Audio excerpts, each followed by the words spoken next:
എല്ലാവർക്കും എൻ്റെ സ്നേഹം നിറഞ്ഞ നമസ്കാരം. ഇന്നത്തെ എപ്പിസോഡ് എന്ന് പറയുന്നത് 232-ാമത്തെയാണ്. ഇതിൻ്റെ ടൈറ്റിൽ എന്ന് പറയുന്നത് ഞാൻ ബുക്കിൽ നിന്ന് തന്നെ നേരിട്ട് അങ്ങ് എടുത്തു. അതായത് when the divine descends you just accommodate. അതിൻ്റെ അർത്ഥം ഡിവൈൻ എന്ന് പറഞ്ഞാൽ ഒരു ദൈവിക ശക്തി, ഒരു ദൈവത്തിൻ്റെ ശക്തി നമ്മളുടെ ഉള്ളിൽ ഇറങ്ങി വരുമ്പം നമ്മളതിന് വേറെ ഒന്നും ചെയ്യേണ്ട കാര്യമില്ല. നമ്മളങ്ങ് ഇരുന്ന് കൊടുത്താൽ മതി. എപ്പോഴാണ് ഈ ഡിവൈൻ ശക്തി അകത്ത് വരുന്നതെന്നുള്ളത് ആർക്കും അറിഞ്ഞൂടാ. അങ്ങനെ നമ്മളുടെ പൂർവ്വജന്മകർമ്മഫലം കൊണ്ടും നമ്മളുടെ മുമ്പേ ജനിച്ചവരുടെയൊക്കെ അമ്മയുടെയും അച്ഛൻ്റെയും അപ്പൂപ്പൻ്റെയും അമ്മൂമ്മയുടെയൊക്കെ നല്ല കർമാക്കൾ കൊണ്ടും പുണ്യകാര്യങ്ങൾ കൊണ്ടും നമ്മൾ ഈ ജന്മത്തിൽ ചെയ്യുന്ന സാധനകൾ കൊണ്ടും ഏത് നിമിഷം ഏത് സെക്കൻഡ് വേണമെങ്കിലും ആ ഡിവൈൻ, ആ ദൈവം, ആ ശക്തി നമ്മുടെ ഉള്ളിൽ ഇറങ്ങി വരാൻ തീരുമാനിക്കാം. പക്ഷേ അങ്ങനെ ഒരു സംഭവം നടക്കുമ്പം നമ്മൾ ജസ്റ്റ് അങ്ങ് ഇരുന്ന് കൊടുത്താൽ മതി, വേറെ ഒന്നും ചെയ്യണ്ട. യു ജസ്റ്റ് അക്കോമഡേറ്റ് എന്ന് വെച്ചാൽ നമ്മളുടെ ഉള്ളിൽ വന്ന് നമ്മളെ തയ്യാറെടുക്കാൻ ചെയ്യുന്ന ജോലികളിലെല്ലാം നമ്മളങ്ങ് ഇണങ്ങിക്കൊടുക്കുക, അത്രയേ ഉള്ളൂ. ഇതിന് ബെസ്റ്റ് എക്സാമ്പിൾ ഇപ്പം ഞാനിത് പറയുമ്പോൾ എനിക്ക് മനസ്സിൽ വരുന്നത് നമ്മളുടെ ചിത്ശക്തി വിലാസിലെ മുക്താനന്ദയുടെ കാര്യമാണ്.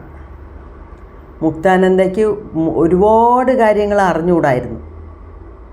ബന്ധാസും ആസനാസും ഒന്നും പഠിക്കാതെയാണ് വന്നത്. അദ്ദേഹത്തിനും കുണ്ടലിനി എണീറ്റു. കുണ്ടലിനിയാണ് എണീക്കുന്നതെന്ന് അറിഞ്ഞുകൂടാ. പക്ഷേ എന്തായിരുന്നാലും അതിന് ആ പോക്കിന് വിട്ടുകൊടുത്തു. അതിന് ഒരു എതിർപ്പ് കാണിക്കാതെ ആ പോക്കിന് വിട്ടുകൊടുത്ത് അദ്ദേഹം ചെയ്തതെല്ലാം ജസ്റ്റ് ഒരു കാര്യം, എന്തുവാ? മെഡിറ്റേഷൻ ഇരുന്നു. രാവിലെ മെഡിറ്റേഷൻ, ഉച്ചയ്ക്ക് മെഡിറ്റേഷൻ, സന്ധ്യാസമയത്ത് മെഡിറ്റേഷൻ, രാത്രി 12 വരെ മെഡിറ്റേഷൻ. കറക്റ്റായിട്ടാണ് അദ്ദേഹം ചെയ്തത്. 12 തൊട്ട് രാത്രി 12 തൊട്ട് 3 മണി വരെ ചെയ്യുന്നത് അത്ര നല്ലതല്ല. അപ്പോൾ ആ സമയം മാത്രമാണ് ഒരു യോഗിക്ക് ഉറങ്ങാൻ പറഞ്ഞിട്ടുള്ള സമയം. ആ സമയത്തെ അദ്ദേഹം ഉറങ്ങിയുള്ളൂ, ആ യോഗി. അപ്പോൾ മുക്താനന്ദ ആ കുണ്ടലിനി ശക്തി എണീക്കുമ്പം അതിന് ഏറ്റവും പോലെ വഴങ്ങിക്കൊടുത്തു, വേറെ ഒന്നും ചെയ്തില്ല. അത് മതിയായിരുന്നു അദ്ദേഹത്തിനെ മുക്തിയിലോട്ട് നയിച്ചു കൊണ്ടുപോകാൻ. അതാണ് ഈ ടൈറ്റിലിൻ്റെ അർത്ഥം. അപ്പോൾ ഇനി നമ്മൾ കാണാൻ പോകുന്ന കാര്യങ്ങളൊക്കെ അങ്ങനത്തെ കാര്യങ്ങളൊക്കെ ആയിരിക്കും. ഓക്കെ, ഇപ്പം സദ്ഗുരുവിനെ പാൻറ്റും ഷർട്ടും ഇട്ടുകൊണ്ട് പോയി ആൾ തിരിച്ച് വെറും ലെങ്കോടും കെട്ടിക്കൊണ്ട് വന്നു. തലയിലൊരു തലപ്പാക്കെട്ടുകൊണ്ട് ശരിക്കുമുള്ള ഒരു സ്വാമിയാരുടെ ഒരു യോഗിയുടെ രൂപത്തിലാണ് തിരിച്ചു വന്നത്. അങ്ങനെയാണ് ഒരാൾ അയാളെ മറന്ന് സദ്ഗുരു എന്ന് വിളിച്ചത്. ആ നിമിഷം തൊട്ടാണ് അദ്ദേഹത്തിൻ്റെ പേര് സദ്ഗുരു ആയത്. അതുവരെ എല്ലാം ജഗ്ഗി എന്നാണ് വിളിച്ചുകൊണ്ട് നടന്നത്. അപ്പം ഈ ഒരു മാറ്റം അത് എവിടെ വന്ന് അദ്ദേഹം ഈ വെള്ളിയങ്കിരി മലയ്ക്ക് ഒരു ദിവസം പോയിട്ട് വന്നപ്പോഴാണ് ആ ദേഹത്തിൻ്റെ, അതായത് ഡ്രസ് കോഡിൽ മാറ്റം വന്നത്. അത് വെറുതെ ഒന്നും ഒരാളിന് അങ്ങനെ ഒരു മാറ്റം വരത്തില്ല, ഉൾവിളി കൊണ്ടാണ്. അപ്പം വെള്ളിയങ്കിരി മലയിൽ പോയപ്പം അദ്ദേഹത്തിന് തോന്നിപ്പിച്ചു, ഇനി നീ ഇങ്ങനെ വേണം ഇരിക്കാൻ. അങ്ങനെ മാറി, അത്രയേ ഉള്ളൂ. ഇതിൽ അദ്ദേഹത്തിന് ജഗ്ഗിയെ സംബന്ധിച്ചവരെ അതിൽ യാതൊരു പ്രയാസവും ഇല്ല. ലെങ്കോട് കെട്ടിയാലും ഈ ദേഹം എന്ന് പറയുന്നത് ഇത്രയ്ക്കിത്രയേ ഉള്ളൂ എന്നൊക്കെ എല്ലാം അറിഞ്ഞ ഒരാളാണ്. അപ്പോൾ അദ്ദേഹത്തിന് ലെങ്കോട് കെട്ടിയാലും അതില്ലെങ്കിൽ പോലും അദ്ദേഹത്തിന് യാതൊരു കുഴപ്പമില്ല. പക്ഷേ അദ്ദേഹത്തിന് ചുറ്റിയുള്ള ആൾക്കാർക്കാണ് ഇതിലെല്ലാം പ്രയാസം. ഒന്നാമത് ആളുകളെല്ലാം നല്ല ഒരു ഫ്രണ്ട്ലി ആയിട്ടുള്ള ഒരു മനുഷ്യനായിരുന്നു. യോഗ ടീച്ചറായിരുന്നു, യോഗ മാസ്റ്ററായിരുന്നു, കാര്യമൊക്കെ ശരി. പക്ഷേ നല്ല ഫ്രണ്ട്ലി ആയിരുന്നു, നല്ല സംസാരിച്ചു, നല്ല അവരെയൊക്കെ നല്ല നേർവഴിയിൽ ഇട്ട് കൊണ്ടുപോയി, നടത്തിക്കൊണ്ടുപോയി. അങ്ങനെയൊക്കെ ആയിരുന്നല്ലോ.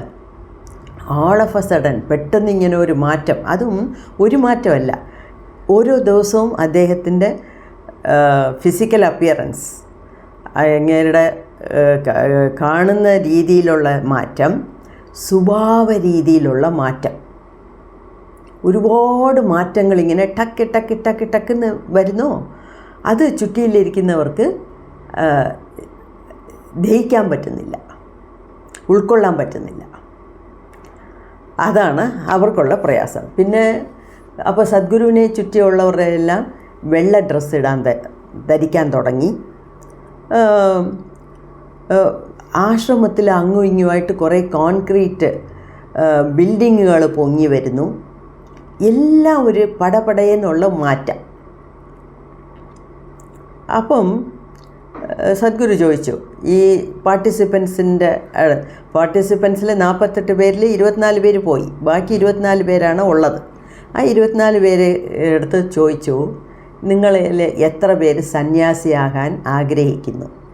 എന്നുവെച്ചാൽ ആശ്രമം പൊങ്ങി വരാൻ തുടങ്ങി.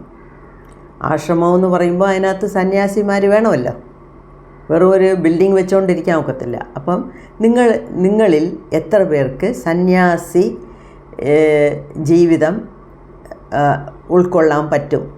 എത്ര പേർക്ക് സന്യാസി ആവണം? സിമ്പിൾ.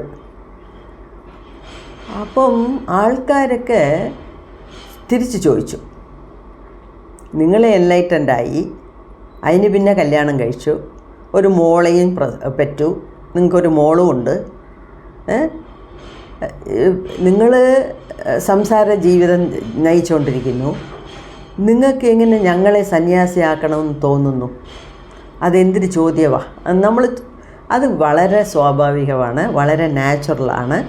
നിങ്ങൾ മാത്രം കല്യാണം കഴിഞ്ഞ് പിള്ളയും കുട്ടിയുമായിട്ടിരിക്കുന്നു, ഞങ്ങളെ മാത്രം സന്യാസിയാവൂ എന്ന് പറഞ്ഞാൽ എന്തോ അർത്ഥം? ആരും ചോദിക്കും. അപ്പം സദ്ഗുരു പറഞ്ഞത്, സദ്ഗുരു ആരെയും നീ സന്യാസി ആയി തന്നെ തീരണമെന്നൊന്നുമല്ല പറഞ്ഞേ, നിങ്ങളിൽ എത്ര പേർക്ക് സന്യാസിയാകാൻ താല്പര്യമുണ്ട് എന്നാണ് ചോദിച്ചത്. അതിനെ ഇത്രയും ചോദ്യങ്ങൾ. പക്ഷേ അവർ ചോദിച്ചതിലും തെറ്റില്ല, രണ്ട് ഭാഗവും നമ്മൾ നോക്കണമല്ലോ. അപ്പം അപ്പോഴാണ് സദ്ഗുരു ബ്രഹ്മചര്യത്തിൻ്റെ നല്ല ഭാഗവും ചീത്ത ഭാഗവുമല്ല, നല്ല ഭാഗത്തിനെ കുറിച്ചൊക്കെ എടുത്തു പറഞ്ഞത്. ബ്രഹ്മചാരി എന്ന് പറയുന്നത് എല്ലാത്തിലും ഒരു കൺട്രോൾഡായിട്ടുള്ള ഒരു ജീവിതം ജീവിക്കുന്നതാണ് ബ്രഹ്മചാരി. അപ്പം നിങ്ങൾ കല്യാണം കഴിഞ്ഞാൽ പോലും ബ്രഹ്മചാരിയുടെ രീതിയിൽ ജീവിക്കാം. ബ്രഹ്മചാരി എന്ന് വെച്ചാൽ എല്ലാത്തിലും ഒരു കൺട്രോൾ വേണം. അതുമാത്രമല്ല, എപ്പോഴും ആ പേരാനന്ദത്തിൽ ഇരിക്കണം. പേരാനന്ദത്തിൽ വെച്ചാൽ കണക്ഷൻ. ഓരോ സെക്കൻഡും നമുക്കും ആ പ്രപഞ്ചത്തിനും, അല്ലെങ്കിൽ നമുക്കും ആ ഡിവൈൻ പവറിനും, അല്ലെങ്കിൽ നമുക്കും ആ ദൈവത്തിനും ഉള്ള കോഡുണ്ടല്ലോ, അത് കട്ടാകാൻ പാടില്ല. ആ കണക്ഷൻ എപ്പോഴും വേണം. ഇപ്പം വയറ്റിൽ 9 മാസം കുഞ്ഞ് കിടക്കുമ്പം ആ ബൊക്കിളിൻ്റെ ഇതിൽ നിന്ന് വരുന്ന ആ കോഡാണല്ലോ കുഞ്ഞിന് ശ്വാസം കൊടുക്കുന്നത്, ഓക്സിജൻ കൊടുക്കുന്നത്, ഫുഡ് കൊടുക്കുന്നത്, കുഞ്ഞിൻ്റെ ദേഹത്തുണ്ടാകുന്ന വേസ്റ്റിനെ അമ്മയുടെ ദേഹത്ത് കൊണ്ടുകൊടുക്കുന്നത്. അതൊരു ചാനൽ, അതൊരു പാലം. അപ്പം നിങ്ങൾ കല്യാണം കഴിഞ്ഞാലും ശരി, കഴിഞ്ഞില്ലെങ്കിലും ശരി, എന്താണെങ്കിലും ശരി, ഈ കല്യാണം കഴിഞ്ഞാൽ പോലും നിങ്ങൾക്ക് ഒരു സന്യാസിയുടെ കൂട്ടി ജീവിക്കാം. അതറിയാമോ? അതായത് എപ്പോഴും ഈ കണക്ഷൻ മറന്നു പോകരുത്, അത്രയേ ഉള്ളൂ എന്നാണ്. അതിനെക്കുറിച്ചൊക്കെ ഒരുപാട് പറഞ്ഞു, അതിനെക്കുറിച്ചൊക്കെ എഴുതിയിട്ടുണ്ട് ബുക്കിൽ. ഞാൻ വിചാരിച്ചു അതൊന്നും നമുക്ക് എന്തായിരുന്നാലും ഇപ്പം ആവശ്യമില്ല, അതുകൊണ്ട് കുറച്ചൊക്കെ അങ്ങ് ഞാൻ സ്കിപ്പ് ചെയ്തു. അതിൽ 9 പേര് ബ്രഹ്മചാര്യ വ്രതമെടുത്തു, അതായത് സന്യാസിയാകാനുള്ള തയ്യാറെടുപ്പിലായിരുന്നു 9 പേര്. ഇതിൽ ഏറ്റവും ബുദ്ധിമുട്ട് സദ്ഗുരുവിൻ്റെ ഭാര്യയ്ക്കായിരുന്നു. അത് വേറൊന്നും കൊണ്ടല്ല, സദ്ഗുരു സംസാര ജീവിതം തന്നെയാണ് ജീവിക്കുന്നത്. എന്നാലും ഈ പടപടയെന്നുള്ള മാറ്റങ്ങൾ വിജിക്ക് ഉൾക്കൊള്ളാനേ പറ്റിയില്ല. മറ്റവർക്കൊക്കെ ഒരു ഗുരു സ്വയം മാറുന്നു, അല്ലെങ്കിൽ ഒരു യോഗ ടീച്ചർ മുന്നോട്ട് മേളിൽ കയറി പോന്നു, അല്ലെങ്കിൽ ഒരു യോഗ മാസ്റ്റർ തന്നെത്താനെ ഒരു ആശ്രമം ഒക്കെ ചെയ്യാനും ഒരു ധ്യാനലിംഗം ഉണ്ടാക്കാനും ഉള്ള ഒരു പുറപ്പാടിലാണ് എന്നുള്ളത് ആളുകൾക്ക് മനസ്സിലാവുന്നുണ്ട്. അത് അവർക്ക് പെട്ടെന്ന് കാണുമ്പം ഡൈജസ്റ്റ് ചെയ്യാൻ ദഹിക്കാൻ വയ്യെങ്കിലും അവർക്ക് അഡ്ജസ്റ്റ് ചെയ്യാൻ പറ്റുന്നുണ്ട്, അഡ്ജസ്റ്റ് ചെയ്തേ പറ്റും. പക്ഷേ വിജിക്ക് തീർത്തും പറ്റുന്നില്ല. എന്നുവെച്ചാൽ വിജിക്ക് ഗുരു മാത്രമല്ല, സ്വന്തം ഹസ്ബൻഡുമാണ്. അപ്പോൾ ഈ ഹസ്ബൻഡിൻ്റെ ദേഹത്തും മനസ്സിലും ഡ്രസ്സ് ധരിക്കുന്ന രീതിയിലും എല്ലാത്തിലും പടപടയെന്ന് മാറ്റങ്ങൾ വരുന്നത് തീർത്തും ഉൾക്കൊള്ളാൻ പറ്റാത്തത് അദ്ദേഹത്തിൻ്റെ ഭാര്യയ്ക്കായിരുന്നു. അങ്ങനെ ഒരുപാട് മാറ്റങ്ങൾ പെട്ടെന്ന് വരുമ്പോൾ നമുക്ക് പറ്റത്തില്ല, ആരായിരുന്നാലും ശരി. അപ്പം സദ്ഗുരു ഇത് ഒരു 11 വർഷത്തിന് മുമ്പേ വിജിയുടെ കൈ നോക്കിയിട്ട് പറഞ്ഞു പോലും. ഒരു 10 വർഷമൊക്കെ കഴിയുമ്പം എനിക്ക് ഒരുപാട് ഇമോഷണലായിട്ട് ഒരുപാട് പ്രയാസമുള്ള സമയങ്ങൾ വരും എന്ന് പറഞ്ഞു പോലും. 10 വർഷത്തിന് മുമ്പേ ഇതൊക്കെ കണ്ടുകൊണ്ടാണ് പറഞ്ഞിരിക്കുന്നത്. അപ്പോൾ അവർക്ക് ഇമോഷണലായിട്ടാണ് ഉൾക്കൊള്ളാൻ പറ്റാത്ത ഈ സദ്ഗുരുവിൻ്റെ മാറ്റങ്ങൾ ഉൾക്കൊള്ളാൻ പറ്റുന്നില്ല. പോരാത്തതിന് ഭാരതി ചോദിച്ചു, നിങ്ങൾക്കൊക്കെ റിസൈൻ ചെയ്തിട്ട് ഇവിടെ വന്നാൽ പോരെ? സദ്ഗുരു വലിയ ഒരു കാര്യം ചെയ്യാനായിട്ട് പുറപ്പെട്ടിരിക്കുന്നു. ഭാര്യ എന്നുള്ള നിലയ്ക്ക് നിങ്ങളല്ലയോ അദ്ദേഹത്തിന് സപ്പോർട്ട് ചെയ്യേണ്ടിയേ? നിങ്ങളിപ്പോഴും ജോലി എന്ന് പറഞ്ഞ് ഓടിക്കൊണ്ടിരുന്നാൽ എങ്ങനെ എന്നൊക്കെ ചോദിച്ചു. അപ്പം വിജി പറഞ്ഞത്, ഒന്നാമത് എൻ്റെ ഹസ്ബൻഡ് ഫൈനാൻഷ്യലി അൺസ്റ്റേബിളാണ്, എന്ന് വെച്ചാൽ നിരന്തരമായിട്ടൊരു വരുമാനമില്ല, കുഞ്ഞുണ്ട്. ഇതിൽ ഞാനും കൂടെ റിസൈൻ ചെയ്തിട്ട് വന്നാൽ എങ്ങനെ എന്നൊക്കെ അവർ പറഞ്ഞു.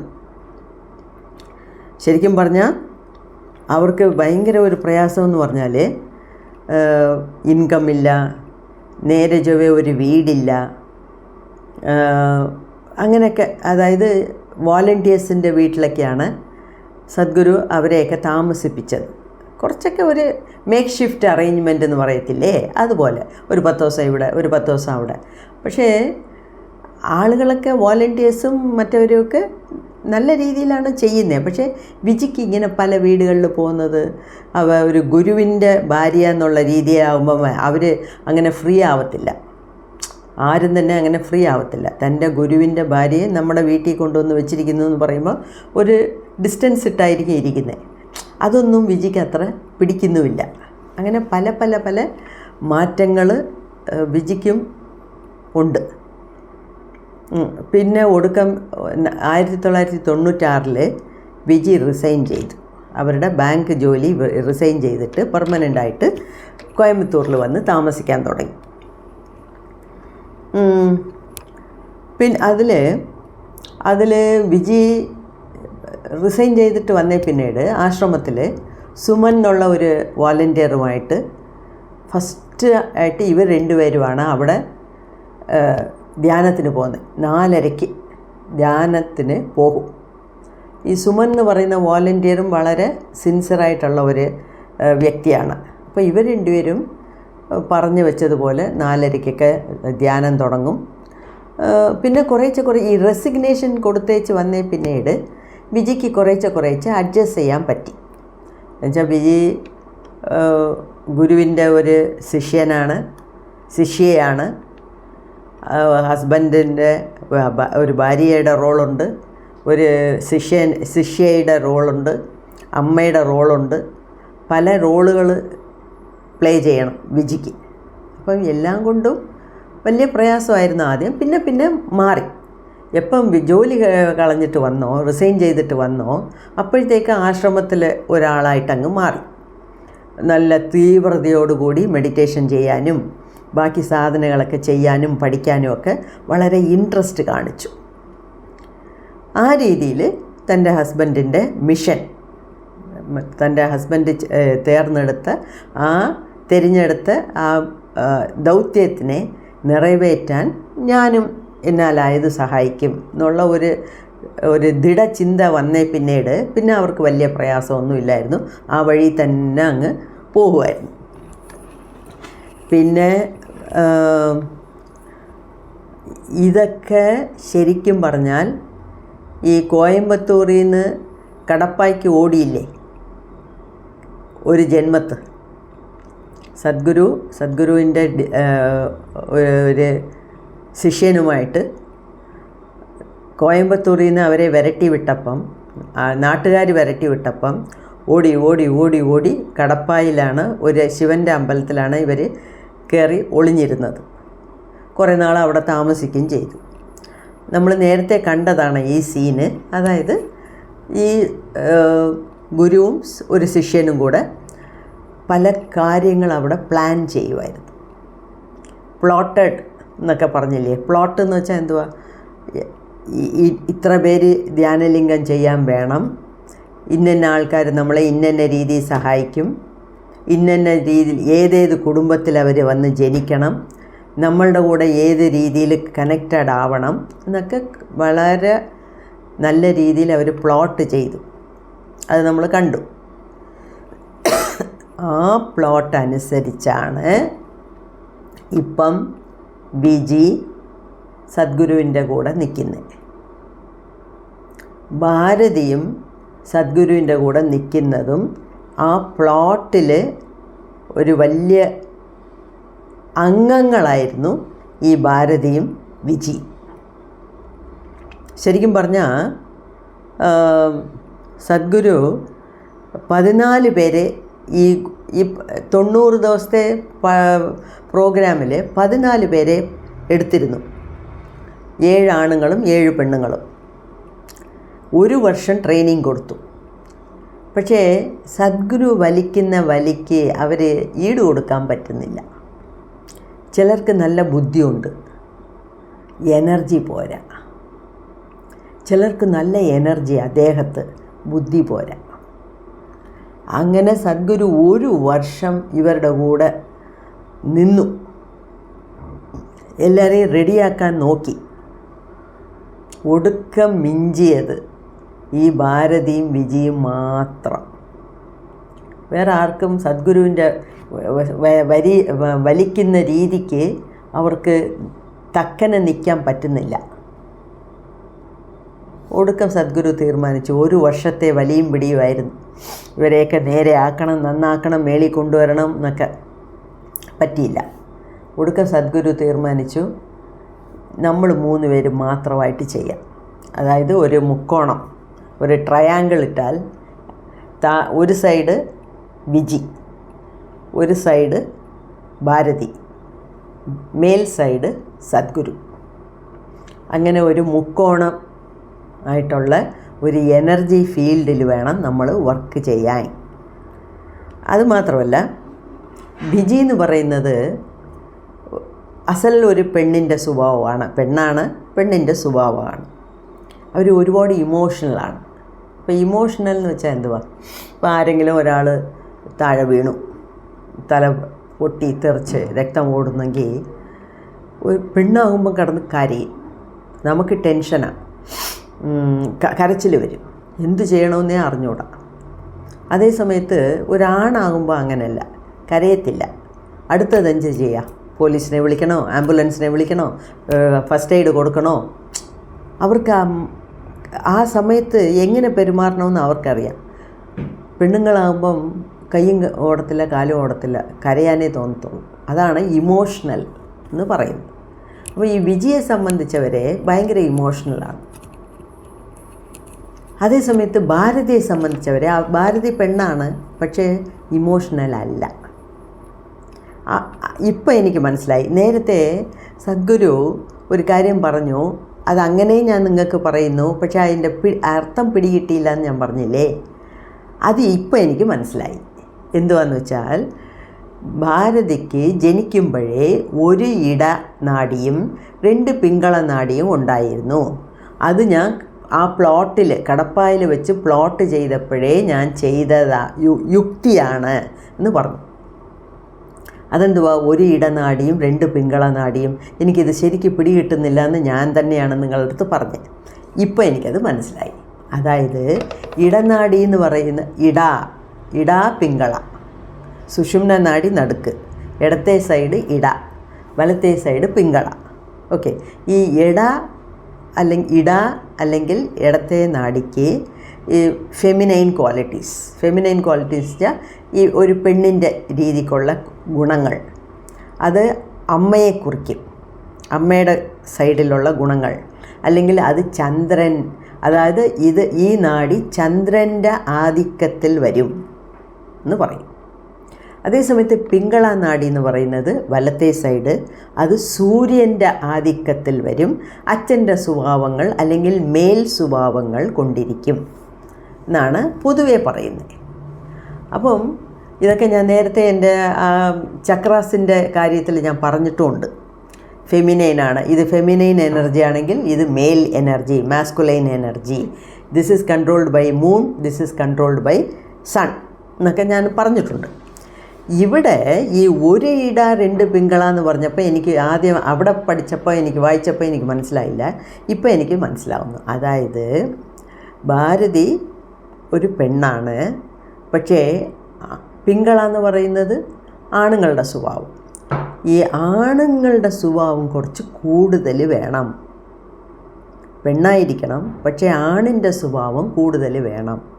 ഈ നമ്മൾ ബയോളജി പഠിക്കുമ്പോൾ XY ക്രോമസോമിനെ കുറിച്ചൊക്കെ പറയും, അതുപോലെയാണ് ഇത്. അപ്പം ഒരു ഇടനാഡി ഒരു പെണ്ണിന്, ഒരു ഇടനാഡി ഒരു പിങ്കള. എല്ലാവരുടെ സ്വഭാവത്തിലും ആണിൻ്റെ സ്വഭാവമുണ്ട്, പെണ്ണിൻ്റെ സ്വഭാവമുണ്ട്. പെണ്ണിന് പെണ്ണിൻ്റെ സ്വഭാവം കൂടിയും ആണിൻ്റെ സ്വഭാവവും കൂടിയിരിക്കുന്നത് നന്നായി. മാറിപ്പോയാൽ ശരിയാവത്തില്ല. പക്ഷേ ഇവിടെ ഒന്ന് എക്സ്ട്രാ വെച്ചിരിക്കുന്നു. ഒരാണിൻ്റെ സ്വഭാവം കുറച്ച് 2 പിങ്കള നാഡിയാണ് ഭാരതിക്കുള്ളത് എന്ന് പറഞ്ഞപ്പം, അങ്ങനെയെന്ന് വെച്ചാൽ ഭാരതിയുടെ സ്വഭാവത്തിൽ ഈ ഇമോഷണൽ ടൈപ്പൊന്നും അല്ല.